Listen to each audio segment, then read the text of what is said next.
Ever since India rolled out E20 Petrol across the country, one question has continued to surface among vehicle owners. If I don't want E20, can I buy something else? The answer is yes. An alternative exists. It's called XP100. Indian Oil's premium 100-octane petrol is among the few fuel options in India that is reported to be available without ethanol blending. For motorists who are uncomfortable with E20, that may sound like a perfect solution. The problem is the price. In Delhi, XP100 costs around 167 rupees per litre, which raises a different question.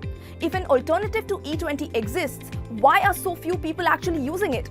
Hi, I'm Nupur and you're watching Control Z on News 9. Here we try to rewind the context, not just the news.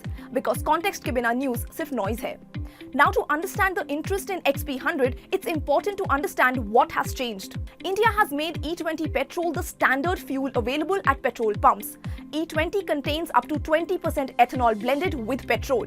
The policy is part of a broader effort to reduce India's dependence on imported crude oil, support the domestic sugar industry, and lower emissions. The government has repeatedly said E20 is safe. Vehicle manufacturers have also backed the transition and maintain that modern vehicles are designed to run on the fuel. Yet, concerns continue to persist among some motorists. Some worry about fuel efficiency. Others are concerned about long-term maintenance cost, especially in older vehicles that were not originally designed with higher ethanol blends in mind. Whether those fears are justified remains a matter of debate. What is clear, however, is that they have prompted many vehicle owners to search for alternatives.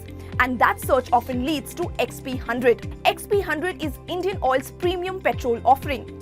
Unlike regular petrol, which typically carries an octane rating of 91, XP100 has an octane rating of 100. It is designed primarily for high-performance engines that operate under greater stress and require fuel with a higher resistance of knocking. It is designed primarily for high-performance engines that operate under greater stress and require fuel with a higher resistance to knocking. The fuel is also available only at select outlets, making it far less accessible than regular petrol. But the reason it has attracted attention in the E20 debate has little to do with octane ratings. It is the fact that XP100 is reported to be available without ethanol blending. For drivers looking to avoid E20 altogether, that makes it one of the few alternatives currently available in the market. One of the biggest misconceptions around premium fuel is that they are automatically better for every vehicle. That is not necessarily true. An octane rating measures a fuel's ability to resist premature combustion inside an engine, commonly known as knocking. Higher octane fuel can benefit vehicles specifically engineered for it. These are typically performance-oriented cars and motorcycles with engines designed to extract additional power under demanding conditions. Most everyday commuter vehicles are not built that way. As a result, filing a standard hatchback or commuter motorcycle with XP100 is unlikely to deliver dramatic gains in performance or fuel economy. In many cases, the difference may be negligible.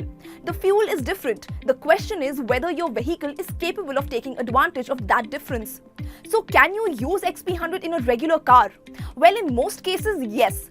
Petrol-powered vehicles can generally run on higher octane fuel without any immediate problems. But compatibility and necessity are not the same thing. The issue is not whether your car can use XP100. The issue is whether the additional cost is justified. For an owner of a high-performance sports car, the answer may well be yes. For someone using a family hatchback for daily commuting, the economics looks very different. And that brings us to the central problem. At around 167 rupees per litre in Delhi, XP100 is dramatically more expensive than regular petrol. Over the course of a month or a year, however, it adds up quickly.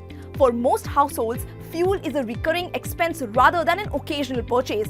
Any substantial increase in fuel cost has a direct impact on monthly budget. This is why XP100 remains a niche product despite offering something that many critiques of E20 say they want. An ethanol-free alternative exists, but it comes at a price point that makes it impractical for most motorists. The government views E20 as an important strategic policy.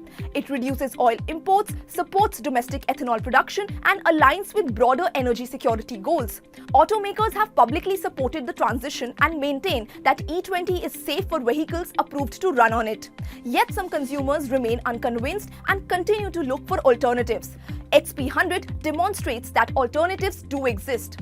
What it also demonstrates is that alternatives are not always economically viable. That distinction matters because choice is meaningful only when the available options are practical.